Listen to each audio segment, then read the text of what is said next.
What's cracking, y'all? You are now watching Boo TV. Appreciate you for stopping in. Like, comment, subscribe, hit the bell, stay notified, and let's get into the topic for today.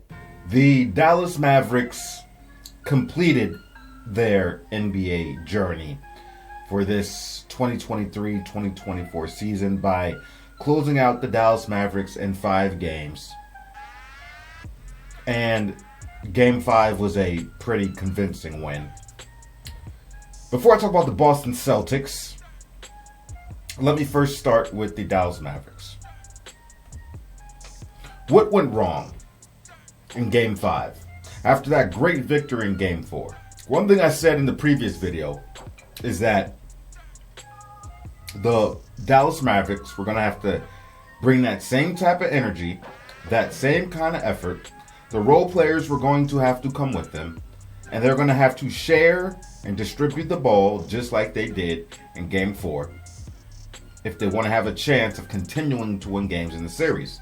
I also said that the Boston Celtics were not going to lay down and die like they did in Game 4. The Boston Celtics didn't even show up that game.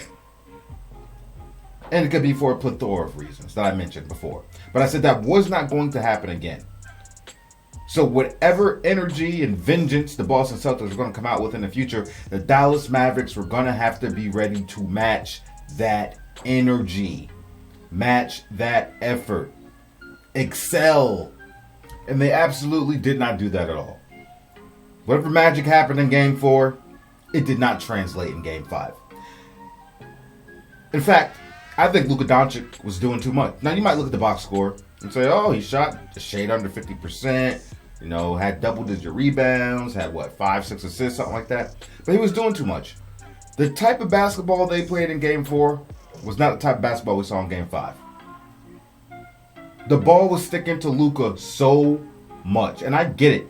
That's their style of play, but this was an absurd level of sticky fingers that we've seen from the success they've been having in this playoff run, to be honest.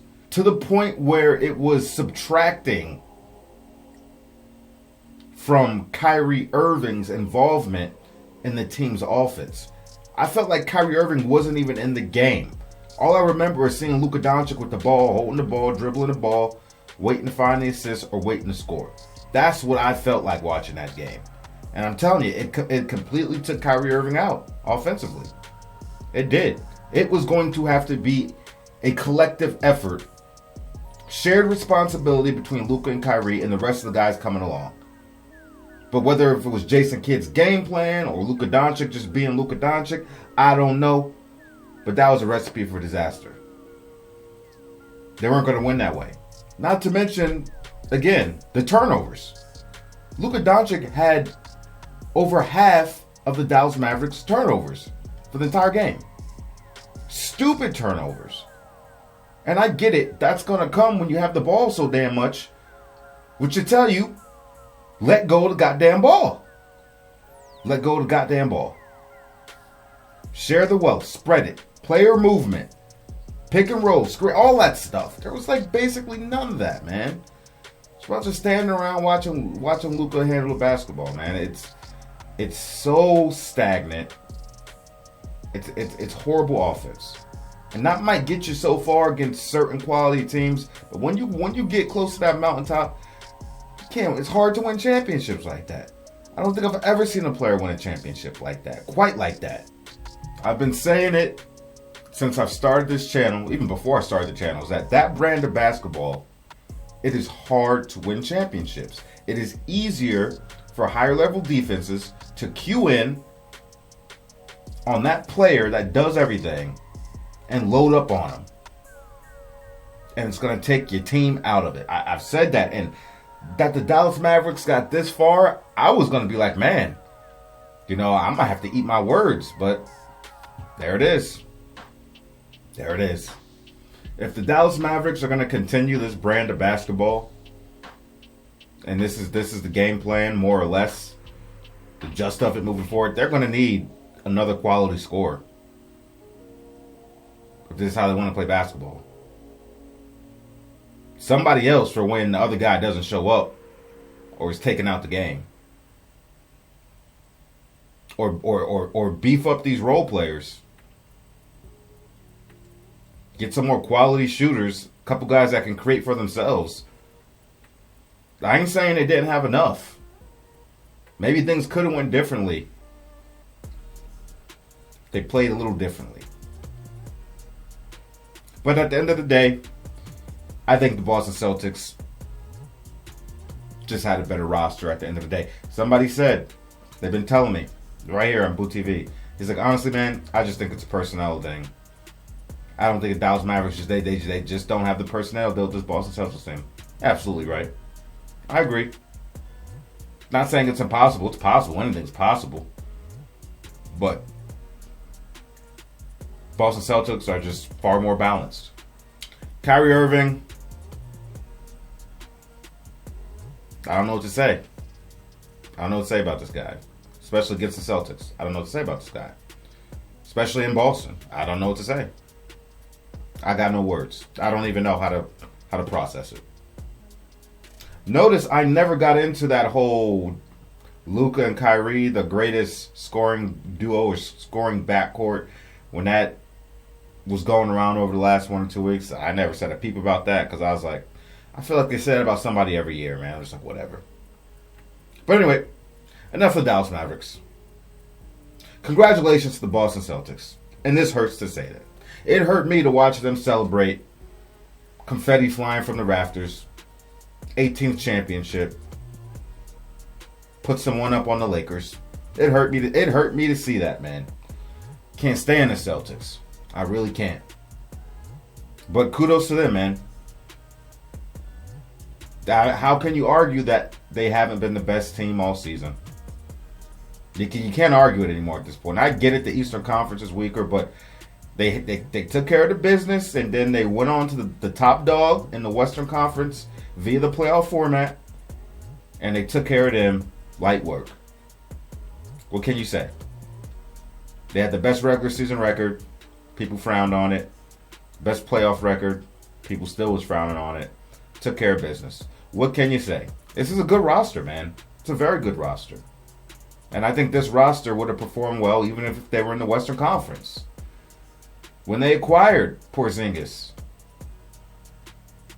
and Drew Holiday, and I actually got to see him in the beginning of the season, I was like, this team looks damn amazing. This team looks like they might be the best team in the league. I said that.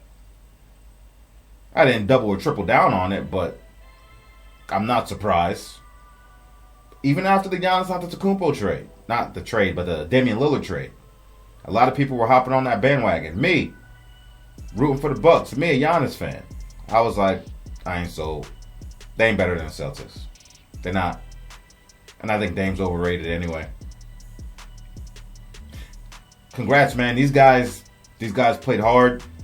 The Boston Celtics played tough. The Celtics played for each other. They all played unselfishly. Nobody cared about accolades and awards. All they wanted was that team award, that NBA championship. And they were all playing for that. And you got to give credit to Joe Mazzulla. The dude's done an outstanding job coaching.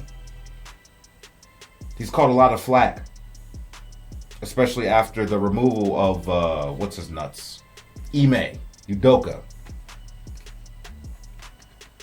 But Joe Mazzulla came in here, handles the press very well, actually. Is with the team is with him. They get along great. They buy into his system. They buy into his coaching philosophies. Gotta give credit, man. Gotta give credit to the Boston Celtics organization, the front office, Brad Stevens. All the players, man, they played their role. They played their part. Porzingis, giving it everything he had. Al Horford, old man still kicking. The acquisition of Drew Holiday has been imperative. Defensively, scoring, and playmaking. The guy's a Swiss Army knife. All the role players stepping up, playing their role, moving, passing. And of course, their two best players, their leaders, Jason Tatum, Jaylen Brown. Playing hard. Playing for each other. Each leading. Not stepping on each other's toes. These are two guys that over the years people have been trying to pit them against each other, saying that one of them have to go. Get rid of Jaylen Brown. This is the narrative going around. Look at him now. This is why organizations shouldn't feed into media narratives and this, that, and the third, and be quick to pull a trigger on something that they probably shouldn't. Especially with all that whirlwind of nonsense spinning around. I could see some less competent franchises being like, we got to get rid of Jaylen Brown. Panic button. Truthfully, it was only a matter of time before this Boston Celtics team were going to win a championship. Ever since they got to the Eastern Conference Finals, when Jason Tatum was a rookie, I believe, and they lost to the Cavaliers, Game 7, they've been knocking at the door pretty much every year after that. So it's like this team is consistently, for the most part, making deep playoff runs, knocking on the door. It's only a matter of time before they breach 2024. Jaylen Brown got the Finals MVP. I'm not going to dispute it. Personally, I think I would have given it to Jason Tatum. But I think also a co-MVP, a co-Finals MVP might have been warranted. I get it. Jason Tatum really struggled scoring and shooting the basketball in this series. Jaylen Brown didn't struggle as much. Jaylen Brown played solid defense. But Jason Tatum played good defense too. But Jason Tatum's playmaking, facilitating, and passing was fantastic this series. It really was. So I would have been cool. I think the best thing probably would have been a co-MVP between the two. When you look at the stats of both of these players in the finals, look at the screen. There are your stats for each one of these guys. Right there on the screen. Tatum, 22, 7.8 rebounds, 7 assists. Brown, 20.8 points, 5.4 rebounds, 5 assists. So Tatum wins as far as points, rebounds, assists. Jaylen Brown has more blocks and steals and a better shooting percentage. So I think a co-MVP would have been warranted. But I have no problem with them giving it to Jaylen Brown. Well deserved. But I really feel like Jason Tatum set the tone offensively with his facilitating and finding other ways to impact the game, even though his shot wasn't going for him. I got to give the kid credit. I do. I'm not one of these guys that just bash people on the head for just field goal percentage. How do you impact the game? That's something that Jason Tatum struggled with throughout his career. I've always felt like he was more or less a one-dimensional player. But he has made strides in evolving his game, and I got to give the kid credit. Congratulations to Jaylen Brown. Seriously, well deserved. Played high-quality defense, effort out there, answered the bell, showed strong leadership verbally, and by example. Can't believe I'm over here making a video congratulating the Boston Celtics for a championship, but hey, man. Sportsmanship. You gotta give credit where credit's due. It's been a long journey. And well deserved, man. Well deserved. And honestly, I feel like going into next season, these guys won't even be favorited by whoever. I don't know, Vegas, whatever, I don't know. I bet you they won't even be favorited to win it all next year. What do I believe? I'll give my take once the offseason moves are over. Let's see what happens in the summer. I think if the Denver Nuggets can address some issues, small ones, I think I might pick the Nuggets to come back and get some revenge. But we'll see what happens in the offseason. But for now, you gotta give credit. They're now the champions and will be the defending champions next year. Congratulations to all the Celtics fans right here on Boo TV. I know we got a lot of Celtics pride on this channel. If somebody would have told me when I started this channel, I was going to be like, there's going to be a bunch of Laker fans here. No. The Larry Bird, the Bird gang done flooded, infiltrated. A lot of Celtics fans here. So congratulations to you all, man. Get to hang up yet again another banner. It's a testament to a competent organization dedicated to winning and people taking their job very seriously and doing a good job in their roles. Gotta hand it to them. I can't say the same for the Lakers right now. Los Angeles, upper management, it's a complete shit show. And it has been since Dr. Bus died, if I'm going to be honest. It's probably the worst it's ever been now. It's a shit show. This is what happens when you let a guy come in and infiltrate the organization and the media. This is what you get. It's another story. I expect the Boston Celtics to make small tweaks. I don't know who's on contract, who's going to be off contract coming up. You know how it is. A team wins the finals, some role players get some shine, and then another team wants to throw in some big money and say, oh, we want a quality role player like that. I saw what he did in the finals. They throw this guy the bigger check. They leave the champion team, and then they end up being nothing on this other team. I see that happen so much. But man, this is a deep team, man. This is a deep team. They're talented. They switch everything. They play both sides. They're going to be a tough out moving forward, and they're young. They will have to be dealt with. Barring any catastrophic injuries or something happening to break up this roster in one way or form. But hey, shout out to the Boston Celtics. That's all I got to say about it. The NBA season is over.